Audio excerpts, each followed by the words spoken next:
ஜல்லிக்கட்டுக்கு விதிக்கப்பட்ட இடைக்கால தடையை நீக்க உச்சநீதிமன்றம் மறுத்துவிட்ட நிலையில் நீதிமன்றத்தில் நடந்த வாதம் என்ன என்பது குறித்து விவரிக்கிறார் மேல்முறையீடு செய்த வழக்கறிஞர் ராஜாராமன். அவருடன் நமது செய்தியாளர் நிரஞ்சன் நடத்திய கலந்துரையாடலை இப்போது பார்க்கலாம். சார் வணக்கம். அதாவது இன்றைய தினம் மீண்டும் இந்த ஜல்லிக்கட்டுக்கு தடை விதிக்க மறுப்பு தெரிவித்திருக்கிறார்கள்.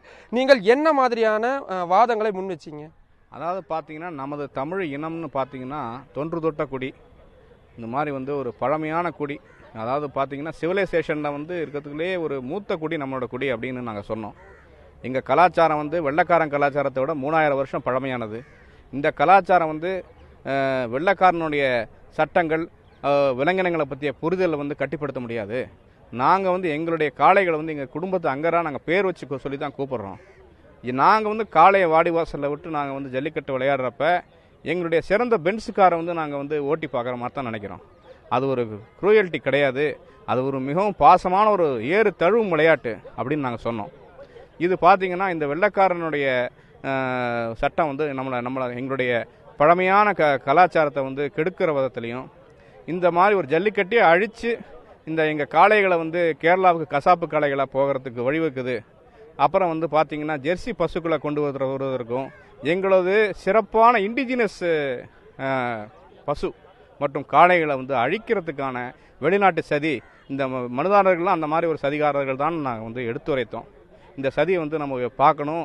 நீதிமன்றம் எழுதுகிற ஒவ்வொரு தீர்ப்பும், ஒவ்வொரு துளி பேனா இங்கும் ஒவ்வொரு காளையை கேரளாவுக்கு அனுப்புறதுக்கு ஈக்குவலாகும். இந்த ஜல்லிக்கட்டை எப்படியான சிறந்த உங்களுடைய கண்காணிப்பாளர்களை வச்சு நீங்கள் இது நடத்துங்க. இல்லை நீங்கள் நீதிபதி நீங்களே வாங்க, நீங்கள் ஒவ்வொரு மெயின் பாலமேடு ஜல்லிக்கட்டுக்கு வாங்க, அரங்கனூர் ஜல்லிக்கட்டு வாங்க, நீங்களே பாருங்கள் நாங்கள் என்ன உதவி பண்ணுறோன்னு பாருங்கள், எப்படி நடத்துகிறோன்னு பாருங்கள். நீங்கள் எங்களை நீங்கள் நடத்தி நீங்கள் அதை நீங்கள் வரையறுங்கன்னு நாங்கள் சொன்னோம். நீங்கள் என்ன தான் நீங்கள் காரணம் சொன்னாலும் அந்த நீங்கள் சொன்ன காரணங்களை கடைசியில் இறுதி விசாரணையில் தான் அதை ஏற்க முடியும். தற்பொழுது நீங்கள் கூறிய கலாச்சாரம் மற்றும் இந்த வதைகள், அதாவது கேரளாவுக்கு போகக்கூடிய காரணங்கள், ஜல்லிக்கட்டு அழிஞ்சக்கூடிய காரணங்கள், இண்டிஜினஸ் புல்ஸு, இதெல்லாம் நாங்கள் ஃபைனல் ஆர்டர் போடப்போ தான் பரிசீலிக்க முடியும். தற்பொழுது உங்கள் வாதங்களை நாங்கள் ரெக்கார்ட் பண்ணிக்கிறோம். நீங்கள் இந்த ரிட் பெட்டிஷன்ஸுக்கு எதிராக பதிலுரை கொடுக்கறதுக்கு நாங்கள் வாய்ப்பளிக்கிறோம். ஆனால் நாங்கள் இந்த காளைகள் வதைக்கப்படுது என்ற ஒரு தீர்ப்பினை கொடுத்த காரணத்தினால அந்த தீர்ப்பை நாங்கள் எக்காரணத்தை கொண்டும் உங்களுக்கு சாதகமாக இப்போ ஜல்லிக்கட்டை நடத்துறதுக்கு அனுமதிக்க முடியாது. நீங்கள் ஒன்றுனா உங்களுடைய வாதங்களை இறுதி விசாரணையில் மேற்கொண்டு நீங்கள் இந்த வழக்குகளை தள்ளுபடி செய்யறதுக்கு ஆவணம் செய்யுங்க.